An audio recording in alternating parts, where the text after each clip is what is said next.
I'm John Agostinelli. I am an adjunct faculty at LCCC in the Automation Engineering Technology Department. And I am the robotics and automation instructor here at Amherst High School.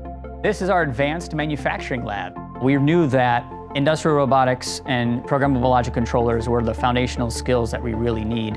Our first class started in January of 2024. The first one we started with is robotics, and then you do PLCs. This is mechatronics. Today we're going to use the advanced manufacturing system to put everything together and show how it is used with companies in the industrial world. I got some teacher training from LCC. They had their Industry 4.0 teacher training. We started our equipment from the training. LCC was so generous, they donated $220,000 worth of equipment. We couldn't have done it without LCC. We offer credentials in the industrial robotics. So that is through FANUC America. Through the PLC side of it, they get the Allen Bradley Rockwell PLC certification. And then they will also get through SMC International training. They get 3 more certifications. So in total, students can get up to 9 industry credentials just in 2 years, right after they graduate from high school.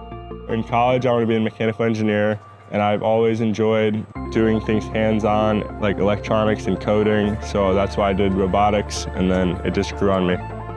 We're starting to see it grow extremely quickly. And so things like how Midview is doing their clean room and partnering, things like this with the advanced manufacturing, we wanted to take that approach to education and develop those deep critical thinking skills, but meet all types of learners.